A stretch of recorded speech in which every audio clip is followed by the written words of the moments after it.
Welcome to Montana. Before we get into the issue of delisting grizzly bears, let's take a quick look at the past history of grizzly bears in Montana and their incredible recovery from near extinction. Montana was one of the last states to be explored by Europeans due to its remoteness and harsh weather conditions. It wasn't until the Lewis and Clark expedition, commissioned by President Thomas Jefferson in 1803, that the region began to be mapped.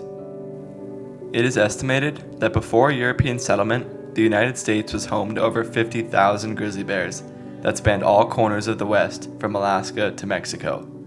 Early in the history of grizzly bears, they were viewed as a threat, and with a robust population, extinction was never a thought. Because of the danger presented by grizzly bears to settlers and others living in the U.S., they were viciously hunted. In fact, the Lewis and Clark expedition is estimated to have killed at least 43 grizzly bears during their journey. This figure is based on journal entries and reports, and it's also likely that many more were wounded but not killed.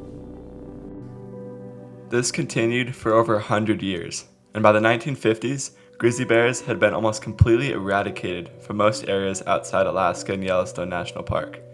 By 1975, hunting and habitat loss conflicts suppressed the population to less than 1,000 in the lower 48. Because of its size and remoteness, Yellowstone National Park was one of the few locations left with a viable population. But, finally, in 1975, grizzly bears were listed as threatened under the Endangered Species Act. Slowly but surely, the grizzly bear population began to increase within Montana and within neighboring states. In 2021, the gray wolf was delisted. And that leaves us where we're at now, 2025. Currently, it's estimated there are over 2,000 grizzly bears within the state of Montana, far exceeding the population goal of 500 bears and at least 48 females with cubs.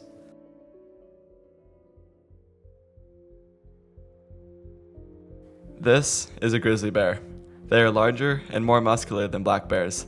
They also have a more pronounced shoulder hump and a concave facial profile, as well as longer, straighter claws than black bears. This is a black bear. They are generally smaller, with a straighter facial profile and shorter, curved claws. This is also a black bear, because black bears are many different colors and can range from a dark black all the way into a light cinnamon and even blonde color. This chart shows the main visible differences between grizzly bears and black bears. Now that we've gotten this out of the way, let's dive into why I believe grizzly bears can and should be delisted in Montana.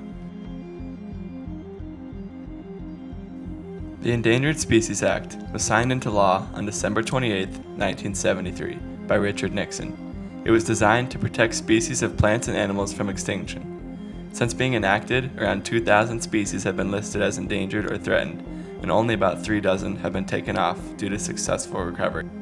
Just 2 years after its creation, in 1975, the grizzly bear was listed as endangered in their historic range in the lower 48 under the Endangered Species Act. In the greater Yellowstone ecosystem, which is portions of Wyoming, Idaho, and Montana, there were as few as 136 grizzlies left. Once listed, grizzly bears were protected from hunting, harming, pursuing, or capturing under the Act, with significant fines and jail time if disobeyed. By 2020, there was an estimated 1,000 or more grizzly bears in the GYE. With an increasing hostility towards the Endangered Species Act, delisting grizzly bears would be yet another success and create more support for future funding of the endangered plants and animals that are important to this world. Delisting would simply put the power in the state's hands, allowing them to manage according to population, vegetation, habitat area, conflicts, and more. Ultimately, the Endangered Species Act was made to protect endangered species, but not continue to support the population once it reached the target goal. Instead, the Act should search for other species in more danger and focus their efforts on dying species. Farmers and ranchers are often said to be the backbone of Montana, and sadly, grizzly bears have created not only a safety issue for livestock, but also for property and landowners themselves.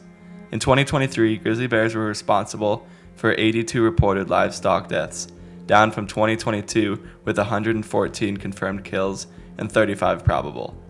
While ranchers do get reimbursements, they're often hard to prove and time-consuming, and they rarely cover the cost of the animal.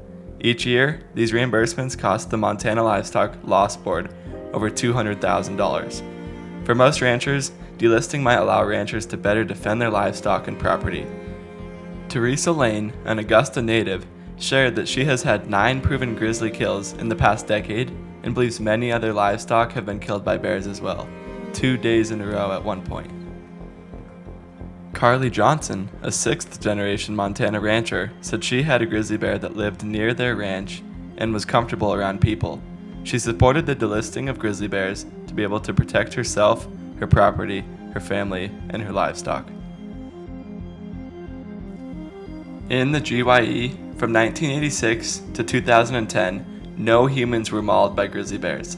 But since 2010, there have been a reported 15 human fatalities caused by grizzly bears, including 4 in Montana since 2021. Wyoming, Montana, and Alaska were the only states to record grizzly bear deaths in the 2000s, clearly showing the abundance of bears and conflicts in these areas.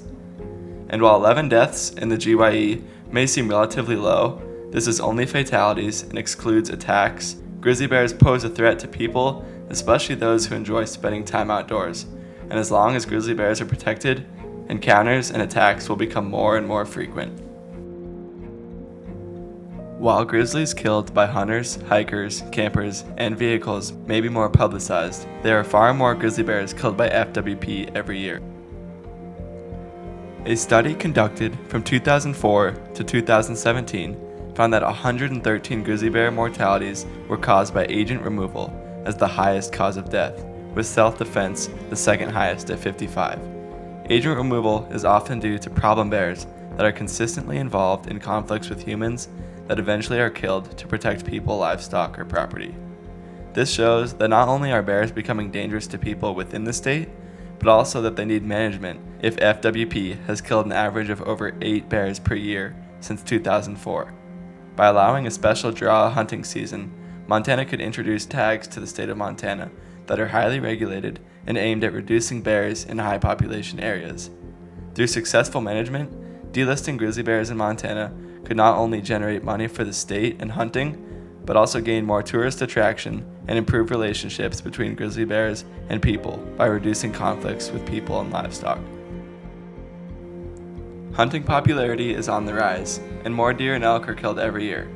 Adding a large grizzly population to these numbers is slowly putting Montana deer and elk at risk and reducing hunting success. Every year in the springtime, grizzly bears move into elk calving areas and focus on newborn calves.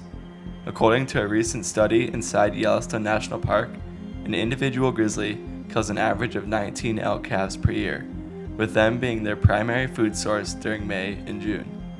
While this trend may be different for bears outside of the park, if the estimated population of 2,000 grizzly bears in Montana all killed 19 elk calves a year, they would kill a combined 38,000 elk, almost 30% of the estimated elk population in Montana every single year. This is detrimental to the elk population because this puts stress on them year-long from bears, wolves, and humans.